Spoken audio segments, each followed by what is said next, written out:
कुछ दिनों से हमारी जो भारत की मंत्री हैं स्मिता ईरानी जी, उनकी फ़ोटोज़ काफ़ी वायरल हो रही है। वायरल इस मारे हो रही है कि उनकी जो फ़ोटोज़ है वो मक्का मदीना में खींची गई थी वो फ़ोटोज़, और उसकी फ़ोटो की वजह से पाकिस्तान के दस्त लग गए। अब पाकिस्तान के दस्त इसलिए लग गए क्योंकि मक्का मदीना जो कि इस्लामिक धार्मिक पवित्र शहर माने जाते हैं, वहाँ पर कोई नॉन इस्लामिक बंदा पहली बार नज़र आया है। और दूसरा, वह वहाँ पर जो स्मिता ईरानी थी वह बिना सर पे पल्लू वगैरह भी नहीं था और सर पे साड़ी भी नहीं थी, और हिजाब वगैरह तो दूर की बात है।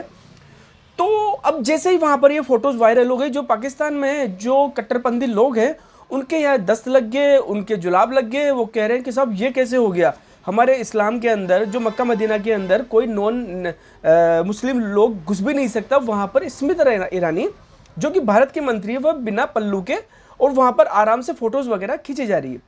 अब दोस्तों इसके दो पहलू हैं। एक तो अगर आप इसको कट्टरता से देखें तो कई लोग ये भी कह रहे हैं कि देखा भारत की ताकत कितनी है, और भारत आजकल इतना आगे बढ़ गया है कि भारत के मंत्री मक्का मदीना में जो कि इस्लामिक बहुत ज़्यादा पवित्र शहर माने जाते हैं, जहाँ पर नॉन जो मुस्लिम होते हैं उनकी एंट्री भी नहीं है, वहाँ पर आराम से घूम रही है।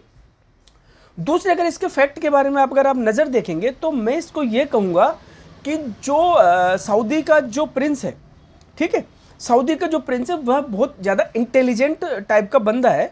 वह अपने आप को मॉडर्न करने में पीछे नहीं रखता, क्योंकि कहीं ना कहीं उसको ये पता है कि सिर्फ तेल के भरोसे वह अपने देश को सर्वाइव नहीं कर सकता, क्योंकि तेल आज नहीं तो कल ख़त्म हो जाएगा। और जैसे जैसे हमने देखा है कि इलेक्ट्रिक गाड़ियों की इस समय प्रधानता चली आ रही है, तो सिर्फ तेल के थ्रू किसी देश को इतने दिनों तक सर्वाइव करना मुश्किल है, क्योंकि सऊदी अरब के अंदर ये चीज़ें और तेल के अलावा कुछ उत्पादन नहीं होता। वह पानी भी पीने का बाहर से आयात करते हैं। तो इसका मतलब यह है कि जो वह प्रिंस है उसमें दिमाग काफ़ी है, और जो हज करने जाते हैं उनमें से सबसे बड़ी संख्या भारत के लोगों की ही होती है। हमारे यहाँ पर जो भारत के मुस्लिम भाई हैं वह हज करने के लिए सऊदी जाते हैं। अब वहाँ पर जो स्मिता ईरानी जी गई, हमारी जो भारत की मंत्री हैं, वह एज अ मिनिस्टर गई थी वहाँ पर, ठीक है, एज अ जायरीन नहीं गई थी, वह वहाँ पर हज करने नहीं गई थी। सबसे मेन बात है, जो स्क्रीन सोच वाले होते हैं वह हर चीज़ में सिर्फ इसमें आते हैं कि यार ऐसे कैसे हो गया और वैसे कैसे हो गया। आप अगर थोड़ा सा ध्यान देंगे तो वहाँ पर जब स्मिता ईरानी जी की फ़ोटोज़ खींची गई थी, वहाँ पर उनके साथ एक लेडीज़ भी थी और काफ़ी सारे आदमी भी थे जो वहाँ के सरकारी मेंबर थे, ठीक है, सरकारी ऑफिसर्स थे या सरकारी मेंबर नेता वगैरह थे। वह वहाँ पर यह क्या बोलते हैं जायजा करने गई थी, या वह वहाँ पर जानकारी लेने गई थी कि जो हमारे भारत के भाई बहन मक्का मदीना के अंदर हज करने जाते हैं उन लोगों की सुविधा के लिए वहाँ पर क्या क्या फैसिलिटीज़ है, वो इसलिए वहाँ पर गई थी।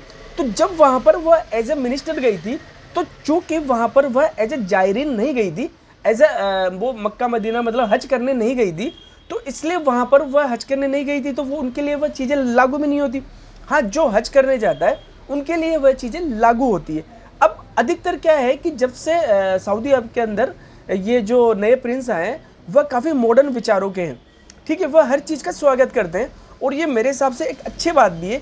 क्योंकि अगर आप भारत में देखें तो भारत के अंदर जो हम सोचते हैं कि भाई हमारे शंकर भगवान का सबसे बड़ा जो तीर्थ शहर कौन सा है, काशी विश्वनाथ, ठीक है, मगर वहाँ पर आपने देखा होगा कि हम लोग वहाँ पर किसी नॉन हिंदू को वहाँ पर कोई नो एंट्री नहीं है, वहाँ पर हर कोई रह सकता है। इवन काशी के अंदर बहुत सारे हमारे मुस्लिम भाई रहते हैं, ईसाई लोग भी रहते हैं, सिख भी लोग भी रहते हैं। तो हमारे भारत के अंदर कम से कम यह कट्टरता नहीं है कि जहाँ पर हमारा कोई भी मेन मंदिर है या कोई भी मेन जो हमारा स्थान है वहाँ पर किसी और धर्म का आदमी नहीं रह सकता। जैसे अब आप वृंदावन में देख लीजिए, ठीक है, काशी में है, आप अयोध्या में देख लीजिए, तो हमारे जितने भी हमारे जो भगवान हैं या हमारे जो भी मेन शक्तिपीठ है या हमारे जो मेन भगवानों के मंदिर है, वहाँ पर ऐसा कुछ नहीं है कि किसी दूसरे गैर धर्म का बंदा नहीं आ सकता। इसी राह पर अब धीरे धीरे सऊदी भी चला आ रहा है, क्योंकि वह भी उसको अच्छी तरह से पता है कि आज की तारीख में धर्म बहुत ज़रूरी है, मगर उसके साथ साथ इकोनॉमी भी बहुत ज़रूरी है। हम सिर्फ धर्म के सहारे कोई भी देश सर्वाइव नहीं कर सकता, इकोनॉमिक स्ट्रॉन्ग भी आपको होना चाहिए। इसी दरमियान जब हम देखते हैं कि वहाँ पर स्मिता ईरानी जो गई थी वह बिना सर पे उनके पल्लू नहीं था और वह एज ए मिनिस्टर गई थी, तो एज ए मिनिस्टर उनका काम सही था, मगर कुछ लोग इसको अलग अलग तरीके से रंग दे रहे हैं। दूसरी मैं आपको एक बात बताता हूँ, जैसे मालदीव की बात आती है, अभी थोड़े दिनों में मालदीव ने, जैसे ही वह चाइना जाके आए उनके जो राष्ट्रपति, तो वो चाइनीज़ की भाषा बोलने लगे। उन्होंने कहा कि सब गो इंडिया बैक, है ना, मतलब कि इंडिया वाले वापस जाओ आप लोग। और उन्होंने ये अल्टीमेटम दिया है कि सब मार्च तक आप इंडिया की जो सेना है वो मालदीव से उठा लीजिए।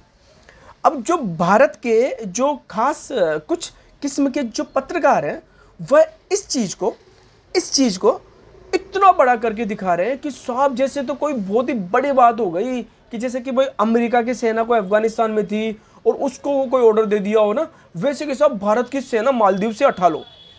अब मैंने पता किया तो आपको हंसी आएगी। आपको पता है मालदीव के अंदर भारत के कितने सैनिक हैं? मतलब वो कह रहे हैं ना कि सब मालदीव के अंदर भारत की सेना ने डेरा डाला हुआ है और वो वहाँ पर इन्फ्लुएंस कर रही है हम लोगों को, और हम छोटे हैं तो क्या आप हमें डरा लोगे, तो हम डरने वाले नहीं हैं। तो मैं आपके लिए बता दूं कि भारत के जो मालदीव के अंदर सैनिक है वह लगभग 80 है, 80 20 में भी 100 कम। हाँ ठीक है, सिर्फ 80 सैनिक है भारत के मालदीव के अंदर। दूसरा, उनके पास किसी भी तरीके का कोई आर्म नहीं है, मतलब हथियार नहीं है। वह सारे इंजीनियर टाइप के, डॉक्टर्स टाइप के हैं सारे के सारे। वो किस लिए वहाँ पर, कि जैसे कोई मालदीव क्योंकि समुद्री द्वीप है, तो वहाँ पर जैसे समुद्र में कोई मछुआरा फंस गया हो, या किसी को इमरजेंसी मेडिकल की ज़रूरत हो, या कोई वीआईपीज वगैरह आ रहे जा रहे हैं, तो उनके लिए कॉरिडोर बनाना। तो इस चीज़ के लिए सिर्फ 80 सैनिक हमारे वहाँ पर है।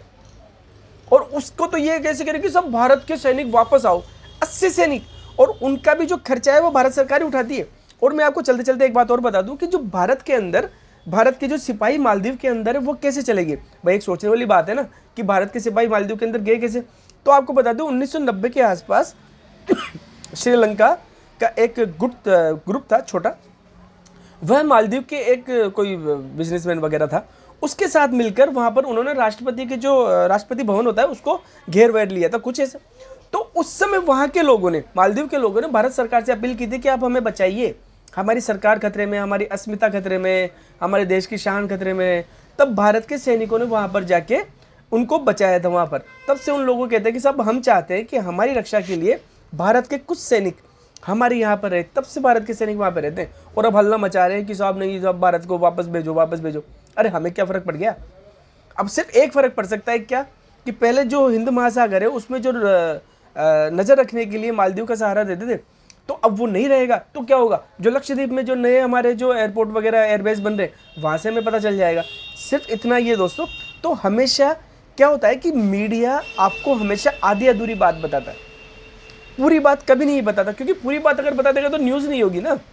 तो इसलिए हमेशा सतर्क रहिए, सावधान रहिए। जय हिंद, जय भारत।